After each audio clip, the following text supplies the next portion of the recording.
안녕하세요. 비누시안 타로입니다. 오늘은 1845년 북극해를 탐험하러 떠났다가 사라진 프랭클린 탐험대 이야기를 해볼게요. 이 탐험대는 배 두 척에 129명이 타고 떠난 후에 소식이 완전히 끊겼고, 몇 년 뒤 발견된 기록에는 살아있던 그 105명이 배를 버리고 남쪽으로 이동했다는 내용만 남아 있었다고 해요. 그 후에 그 사람들이 지나간 길에서 발견된 거는 유골과 유품 그런 게 조금씩 흩어져서 발견됐지만 살아 돌아온 사람은 한 명도 없었고요. 마지막 기록 이후에도 살아있던 사람은 정말 아무도 없었는지 카드의 흐름을 따라 한번 살펴볼게요. 그 원정대는 북서 항로를 찾으면서 남쪽으로 내려가다가 겨울 바다의 얼음에 갇혔다고 해요.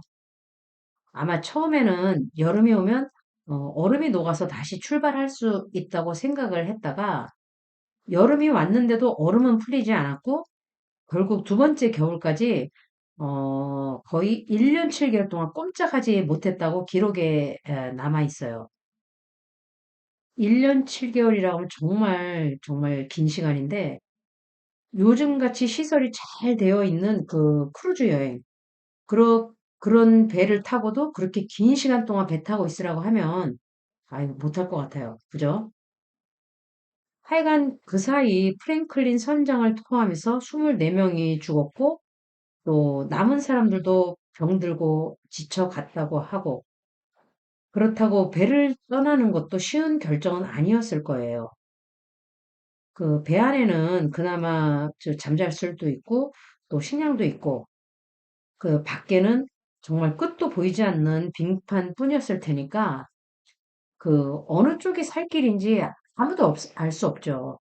그렇다고 또 기다릴 수도 없었던 그 상황이기 때문에 아마 사람들은 결국은 살아남을 가능성이 조금이라도 있어 보이는 쪽을 선택해서 그렇게 얼음 위로 나섰던 거로 보여요.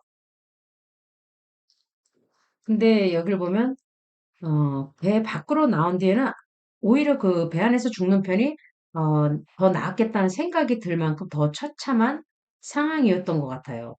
너무너무 춥고, 또 병에 걸린 사람들도 있고, 왜냐하면 1년 7개월 동안 그 배 안에서만 생활을 했기 때문에 뭔가 안 좋았겠죠, 굉장히. 그래서 사람들도 아픈 사람도 많고, 또 짐까지 끌면서 바람 한 점 피할 거 없는 얼음 벌판 위에서 그냥 목적지에 도착하는 것보다 그냥 하루하루 살아서 넘기는 그런 일 자체가 힘겨웠던 것으로 이렇게 보이고 있어요. 그나마 이때까지는 사람들이 완전히 좀 이성은 좀 남아 있었던 것 같아요. 남은 식량을 이렇게 정해진 만큼 이렇게 조금씩 나누고 몸이 약한 사람들한테도 보조도 맞춰주면서 하여간 눈앞의 공포에서도 그 서로 상대방 상태를 살피고 어떻게 해서든 이제 같이 살아남으려고 했던 모습이 보이고 있어요. 그 이동을 시작한 뒤에는 계속 남쪽으로 가야 하는지를 두고 갈등이 점점 심해지는데, 걸을 수 있는 사람들은 조금이라도 빨리 도움을 찾아야 한다고 그렇게 했겠지만, 또 몸이 아픈 사람들은 정말 더 움직이면 죽을 수도 있다 생각하지 않았나. 그래서 그곳에서 기다리자 그러고 했을 테고. 근데 이제 이런 경우엔 누구의 말이 맞다고 할 수도 없는 거죠. 자기 몸이 처한 상태에 따라서 달라지는 거니까. 그래도 어느 쪽이든 버텨내지 못하면 버려질 수밖에 없는 그런 막막한 상황이 아니었나 그렇게 생각이 돼요. 장비가 충분하지도 않은 상태에 배고프고 또 너무 춥고 또 추우니까 잠도 못 잤을 테고 그리고 어 그때부터는 이미 대원들이 조금씩 조금씩 죽어가지 않았나. 그래서 아침이 됐을 때 함께 같이 누웠던 대원이 숨을 쉬지 않는 일도 있었을 거고 이럴 땐 몸이 아픈 건 둘째치고 아마 자기 동료들이 죽어가는 모습을 지켜봐야 했을 때 느끼는 그런 공포와 불안이 굉장히 크지 않았나 싶어요. 그 나중에는 함께 걷던 사람이 쓰러져도 그냥 놔두고 걸을 수 있는 사람들끼리 계속 이동했던 게 아니었나. 그만큼 상황이 나빴던 것 같아요. 어, 아마 그 죽은 자기 동료의 인유까지 먹어야 했던 처참한 상황까지 갔던 게 보이는데, 왜냐면 그 실제로 그 나중에 조사관들이 이렇게 봤을 때 일부 유골에서는 그 살을 떼어내고 뼈를 부순 흔적까지 그렇게 나타났다고 해요.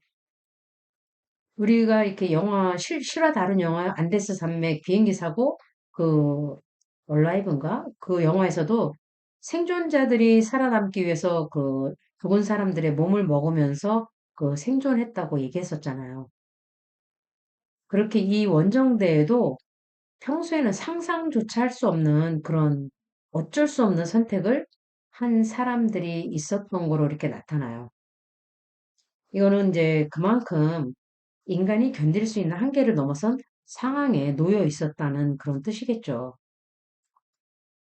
그리고 이제 더 이상 걷지 못하는 사람들, 몸이 너무 나빴던 사람들은 한 곳에 그냥 남겠다고 그렇게 한 것 같아요. 그래서 이동하는 결정을 내린 사람들은 아, 나 가서 도움을 데리고 돌아오겠다. 이렇게 인사하고 헤어진 게 아닌가. 근데 이제 그게 마지막 인사가 될 수도 있다는 거는 서로가 알고 있었겠죠. 그래서 남겨진 사람들한테서 느껴지는 그런 자포자기, 절망, 슬픔, 그런 게 있었겠죠.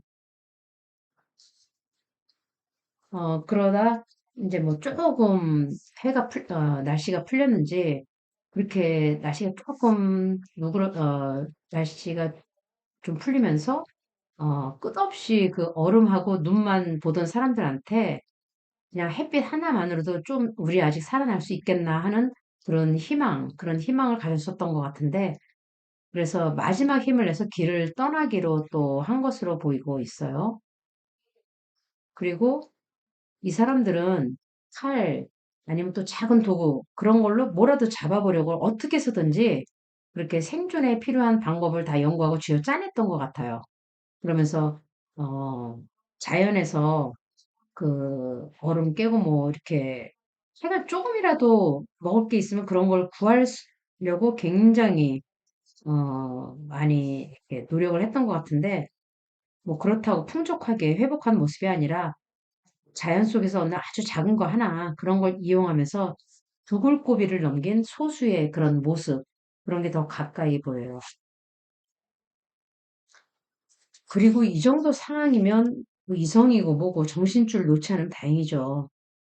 그래도 이제 그런 와중에 그나마 두려움에 휩쓸리지 않고 또 날씨나 자신의 체력을 이렇게 냉정하게 판단하고 살아남는 일을 먼저 생각하는 사람이 있었던 게 아닌가.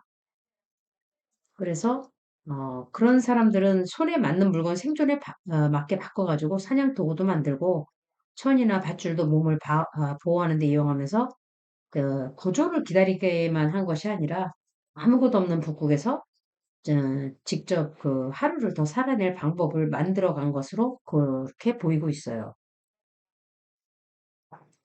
그리고 어, 비교적 건강한 사람이 뭐 정찰병처럼 뭐 그런 식으로 물과 사냥감을 구할 장소나 사람의 흔적을 찾아 떠났을 수도 있는데, 길을 찾으러 간 사람과 뒤에 남은 사람들이 끝내 다시는 만나지 못했을 가능성이 있어요.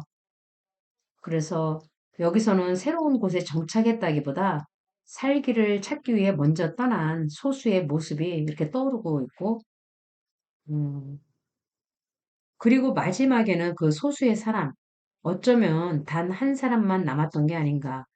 위기에서도 이제 잘 대처하고 또는 항해나 야외 생활에 익숙했던 그런 사람이 다른 대원들보다 훨씬 오래 버텼던 것 같아요. 안전한 곳에 정착했다기보다 마지막까지 그냥 힘들게 하루하루 생존을 이어간 그런 사람의 모습에 더 가까운 것 같아요. 마지막까지 살아남으려고 했던 그런 사람들의 모습을 생각하면 정말 얼마나 두렵고 처참한 시간이었을지 짐작하기가 힘들어요.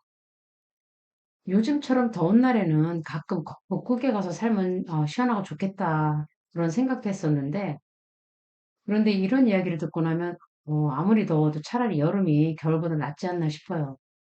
오늘 준비한 이야기는 여기까지입니다. 디너시안 타로와 함께 해주셔서 감사하고요. 저는 다음 영상에서 또 다른 이야기로 찾아뵐게요. 감사합니다.